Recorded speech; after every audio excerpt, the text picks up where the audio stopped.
Did you know that Black Americans are 5 times more likely to be hospitalized for asthma, but are underrepresented in clinical trials? Why is that? Well, we've got some answers coming. I want you to join Allergy Asthma MSL, Amgen, Bill Lester, and health educator for the Rivkin Center, Natalie Shayen-Smith. So I'll go ahead and get right into it. I'm going to be speaking first mostly about the importance of diversity and representation in clinical trials.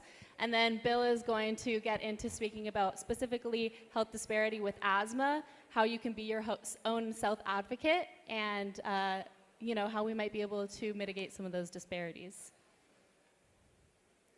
So first, getting into our approach at Amgen, how we're attempting to evolve our approach, and also how we're trying to set a new standard industry-wide.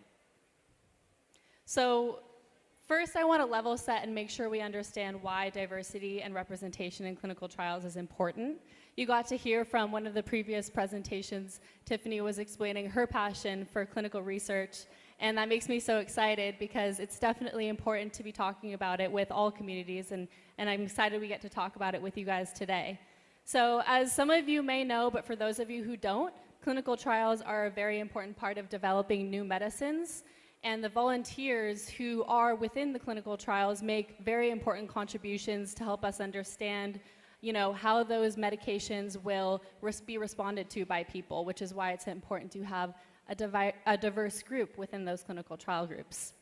So when some groups are underrepresented in the clinical trials for the new medicines, there's a risk of collecting insufficient data, because how are you expected to assume that certain populations, certain ethnic and racial groups are going to respond the same as others if they aren't in that clinical trial to prove that?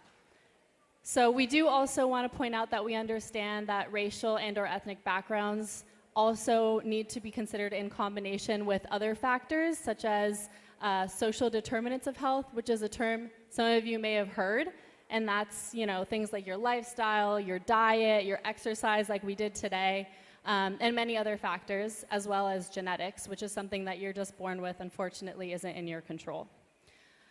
So those are all things that are going to affect your exposure and the way that you respond to drugs. It's also important to know that clinical research is going to eventually contribute to the scientific community. It's going to help us understand how medications can treat patients, and it's overall going to better science as a whole. So specifically about our initiatives at Amgen, the teams that we have that are trying to push our initiatives forward. Within Amgen, we have environmental, social, and governance commitments, and a major part of that is our commitment to health equity, and representative product development is a big part of achieving that health equity. So I'm really lucky that I get to be a part of an amazing team at Amgen called the Representation in Clinical Research, or RISE team, where we're dedicated to improving clinical trial diversity and proportional representation in clinical trials to address systemic issues that deter people from sometimes enrolling in research. Specifically, we want to focus on those who were historically excluded due to race, ethnicity, age, and many other factors. And I want to asterisk the word proportional representation because that might go way over some of your heads. And basically, the way to break that down in simple terms is there's different disease states that exist, there's different kinds of cancers, there's different kind of illnesses, right? And we have specific medications that we can create to treat those. So we want the people who are in clinical trials for those medications to represent the population in the real world who have that disease state. So whatever percentage proportions of those people have that disease state in the world, we want those to be the same proportions represented in the clinical trials. And so some of the objectives that we have with our team to try to increase our efforts is we want to exceed enrollment benchmarks on an industry-wide level. We not only want to make sure that we're meeting the new FDA guidelines, but we want to make sure that we exceed them and make that a standard across industry. We also want to build sustainable infrastructure that can help us continue to meet our goals in years to come. And we want to be able to collaborate with different internal and external partners such as Black Health Matters. That's why we're here. We want to be able to meet audiences like you guys and incredible people who are passionate about their health to continue to, increase our representation. So we are driven by 6 pillars at Amgen and the RISE team. First of all, we want to evolve the way we design and conduct clinical trials. Like I said before, we really want to be making sure that we're emphasizing the importance of minority and underserved populations to be enrolling in clinical trials and understand that it's safe, it's something that will benefit you and benefit science and the world as a whole and help us get to health equity. We also want to change how researchers communicate with their patients, caregivers, and providers. There's got to be a mutual respect, right? We talked about this earlier. You want to feel like you are able to trust your doctor, you're able to trust the people who are caring for you, and we want to make sure that, when people are speaking to you, it's in terms that you understand. You don't need to hear medical jargon because that's not going to be helping you either. We also want to partner with clinical trial investigators who are themselves representative, so that, when you go to the clinical trial clinics and when you're getting your treatment, you see people who look like you, who understand your culture, who understand your background, so you feel comfortable when you go. We also want to enhance precision medicine. Thank you. We also want to enhance precision medicine awareness to make sure we're improving genetic diversity so that someday maybe we can have treatments that are more specific to you as a person, because it's great that we can say, this is a medication that is suitable for your race or ethnicity, but we know that even within that, we're so diverse, right? We're all so different. So hopefully one day as science advances, we can even be more specific. We also want to bring research to the communities and collaborate with national and community organizations. Our efforts for community engagement are a major priority right now. That's why, again, we're at an event like this, because we want to be able to personally meet you and have you understand why it's important for you to be enrolling as well and feel comfortable. And below you can see some of our recent highlights. We have a few major recent events that have happened. We've committed $8 million to the Robert Wynn Diversity and Clinical Trial program, where we actually have a community-based clinical research initiative where we're providing support for physicians and medical providers who themselves are from diverse backgrounds. We also launched the Amgen's Clinical African American Study, which is the first of its kind. And we are trying to detect the association between a certain biomarker and cardiovascular disease, and that's conducted with 5 million African American individuals across the United States. And we're also involved in many sponsorships that you can see there, including Black Health Matters and many more that you can see on this next slide. And we hope to continue to expand that portfolio and get more involved in the future. So thank you so much. I hope you've learned something today and continue to learn so much more as the day goes on. And I'll go ahead and pass it off to Bill to speak more about asthma. Thank you. Thank you, Natalie. I'm Bill Lester. I'm a medical science liaison with Amgen, and I'm a basic scientist by training. And I'm coming to you, we live in Texas, so it's a real honor to be with you today. I saw you had some colleagues earlier from the National Black Nurses Association. I was fortunate to present there a couple of weeks ago at their national meeting in Atlanta, so it's great to be here with you today. We're going to talk about asthma today, and our asthma educational program is entitled LUMA, and it stands for Learn to Understand and Manage Severe Asthma. Now, I want to let you know that this is patient education directed. I know that there are a lot of folks out here with asthma, and so much of the talk is going to be talking to y'all like y'all are actually, everybody's an asthma patient, okay? So I just want to let you know that that's how it's going to go. Now, Natalie did a good job of talking about disparities in clinical research. The same is true if you look at a lot of different disease states, like we heard earlier with some of the cancers. Asthma disparities are a reality, a stark reality in Black Americans. And if you compare Black Americans with white Americans, as we've heard earlier, Black Americans are 5 times more likely to be hospitalized because of asthma. And if you look at death due to asthma, the mortality rates are 3 times higher in Black Americans. And the highest mortality rate is actually among Black women in America. And Black Americans are also 6 times more likely to visit the emergency room or the emergency department. So as you can see, the numbers are pretty staggering. Now, unfortunately, we don't have time to look at all the factors that may be contributing to these disparities. Likewise, we don't have time to go into a deep dive about all the potential strategies that, at bigger levels, population levels, that might help mitigate. But we are hopeful that by talking about research, and by today talking a little bit about the disease of asthma itself, and by hoping to empower you to better manage your asthma, we're hoping that this is going to be a big contribution to help mitigate the disparities that are with asthma. So as we go through today, we're going to look at the first letters of the LUMA acronym. We're going to talk about L first. And our first goal is to talk about and actually learn that asthma is a chronic disease of airway inflammation. So when you look at the title, a couple of things to look at. First of all, I think everybody knows that if it's a chronic disease, that basically means it's going to last a long time. And there may be times where the disease gets better, or maybe it kind of even goes away a little bit, but it's likely to come back. So a chronic disease lasts a long time. Now, the next word we want to look at is inflammation. Now, this is a word that you might not be able to define, but I think that you've all experienced inflammation. If you've hit your thumb with a hammer and you've seen a big red whelp and you've seen swelling, if you've been bitten by a wasp or a bee, or in my situation, I told y'all I'm from Texas, if you've been bitten by fire ants, you have seen inflammation in action. So it's going to be the swelling, the pus, it's going to be red. So this is inflammation. It's your body's immune system's effort to try to fix injuries and try to respond to poisons, pathogens, and things like that.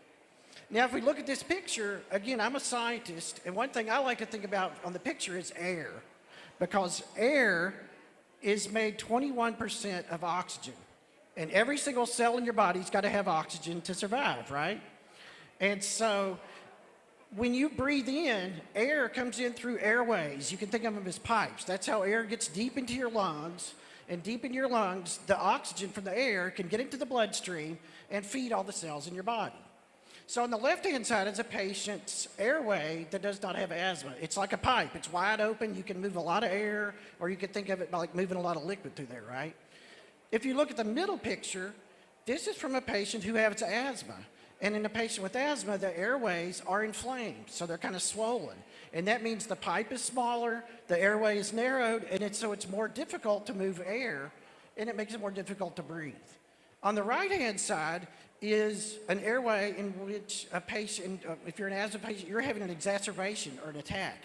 The airway is even smaller because you've inhaled something or breathed something in that causes your immune system to get really motivated and squeezes that airway, and it's really, really difficult to breathe.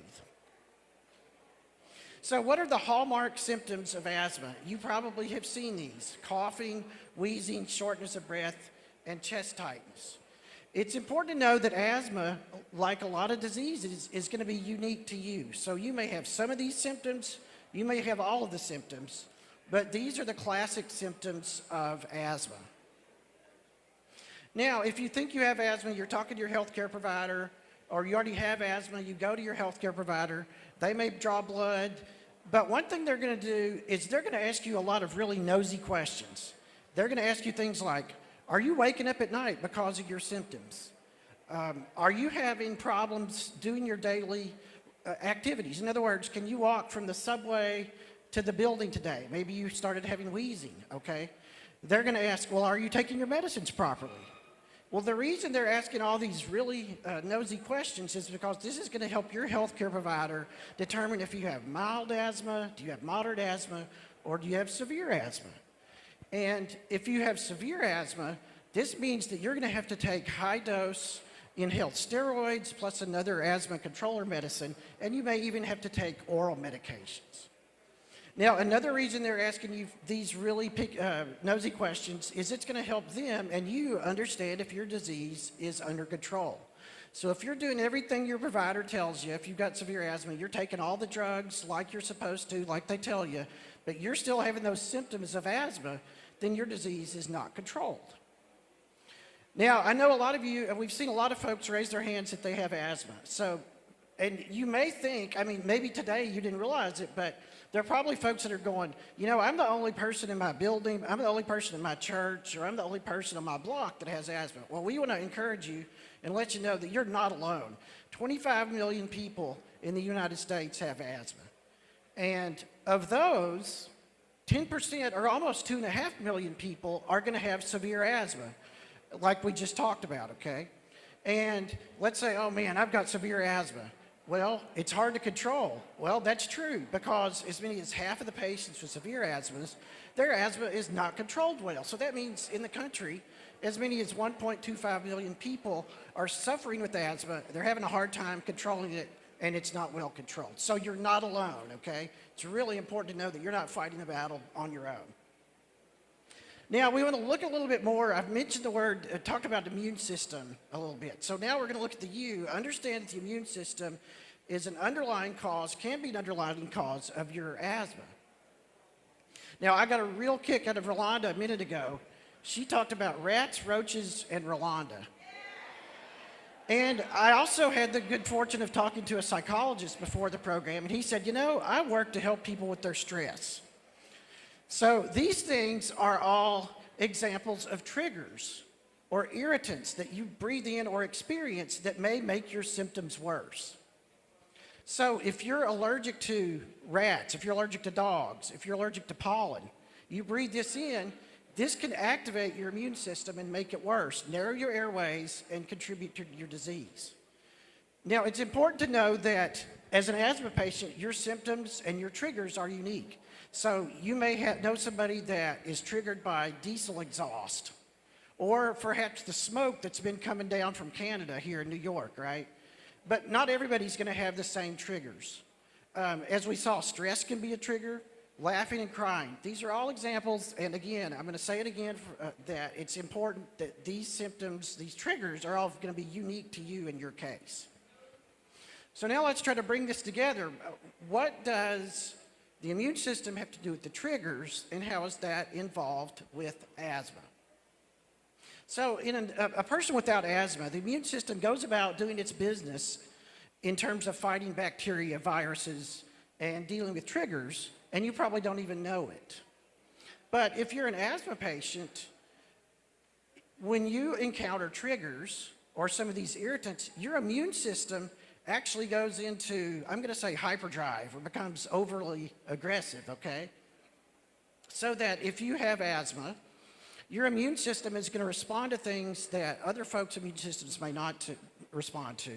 Your immune system is also going to, one way to think about it is that you're just going to have an unusual response to triggers and irritants. So what does this look like to kind of bring this together a little bit more? When you inhale, when you breathe in air, that air comes in contact with cells that line your airway or the tube that carries the air. And these cells can detect when you've breathed in the triggers, right? And that in turn, these cells notify the immune system, which in turn activates a whole bunch of different types of immune cells. They work together making chemicals, and the result is that you get the inflammation. Your airways are smaller, and it makes it more difficult to breathe, and that's when you might even have exacerbations or asthma attacks. So we hope you can appreciate the idea that you can have these triggers can activate your immune system, and that your immune system can activate different cells, and that can lead to your unique symptoms of asthma. Now, one thing that we hope that you really take away from this is that by knowing a little bit more about the disease, you can take a proactive role to manage your disease. Remember, you're not alone. Now you know a little bit more about the disease, so we hope that you're going to take an active role. Now, as you visit with your healthcare providers, you know, asthma specialists, family care doctors, whatever, they're probably going to encourage you to develop an asthma action plan. And what this is this is going to give you a framework. It's going to outline how you're going to attack the management of your disease. So an asthma action plan is based on 3 different components. I like to think of it as a triangle, and we're going to run through these real quickly. So again, let's come back to Rolanda. One thing you can do to combat your asthma is to change your lifestyle. Let's say that you're allergic to dust.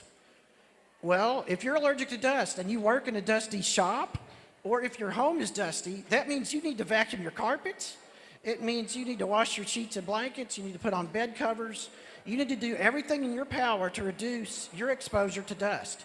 The same is true for rats and roaches. Those things can be triggers for you, so it's important to have them controlled.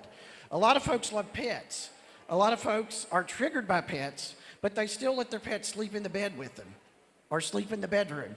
So if a pet dander, a pet allergy is a trigger for you, then you need to get them out of the bedroom, get them out of your bed. Other important things we've mentioned today by other speakers: healthy lifestyle, good diet, good exercise, and we talked about stress. If stress is a trigger for your asthma, you need to seek somebody that can help you deal with your stress. Another massive one that can't be overemphasized: stop smoking, don't let folks smoke in your house, and don't be, try to avoid exposure to tobacco smoke. Now, the next thing, the leg of the triangle, is an asthma journal. It's really important that if you have asthma, you need to keep really good records about when you have your symptoms, what triggers you may have encountered that led to your symptoms. You need to record when you take your medicine, what doses, record if you're having trouble sleeping or if your daily activities are limited. The idea is that the more information that you can provide your healthcare professional with, remember, you're unique. Your case is unique. And so you've got to tell your story. Like Rolina's writing a book. You've got to write a book about yourself, keep good records, and communicate with your healthcare provider. The third leg of the triangle is for you to understand that the types of medicines you may be prescribed. Now, again, your disease is unique. So you may be taking some of these drugs, you may be taking all of them. You may be taking them in different doses in different situations. So, as examples, you may be prescribed allergy medicine. The idea is that a physician can give you an allergy medicine that helps keep you from exposure or reduces your response to a trigger. That can help. You may be taking short-acting or rescue inhalers. These are going to be the ones you take when you're having asthma symptoms like shortness of breath and wheezing. You may also be taking long-acting controllers as part of a baseline control. These oftentimes are going to be inhaled or tablets or capsules. You may be taking oral steroids. We'll talk about those in a moment. And there are also biologic medicines that are available, and these target those specific immune cells that we were talking about and decreases the activities of those immune cells. So we talked about oral steroids. Steroids are a really important part of asthma treatment because what they do is reduce the inflammation. You may take them inhaled, as we said, as part of your daily regimen. You may also take oral medicines if you're having a difficult time controlling your disease or perhaps having an exacerbation. Now, with these and all other drugs, it's important that you communicate very clearly with your provider so that you can understand the risks, the benefits, the side effects, and importantly, you learn how to take the medicines properly. So that's really, really important. Now, regardless of how well you stick to your asthma action plan, if you're having an asthma attack or an asthma exacerbation, it's key, it's vital for you to contact your healthcare providers immediately. So we hope that by what we've talked about today, you've learned that asthma is a common problem. You're not alone. It can be severe. It can be uncontrolled. We hope that you understand the role of the immune system, and we hope that you feel empowered that you can proactively take steps to help manage your disease. Now, I mentioned that you're not alone. There are a lot of other resources. We have resources here that we can talk to you, that you can scan the QR code. I'd also like to mention the folks from the Allergy and Asthma Network. They have a table back in the back. There are other organizations like these folks that are in here fighting with you. We're going to be here all day, and we look forward to answering any questions you might have about clinical research and about the disease state of asthma. And again, it's been a real honor to be with you today, and thank you for the opportunity.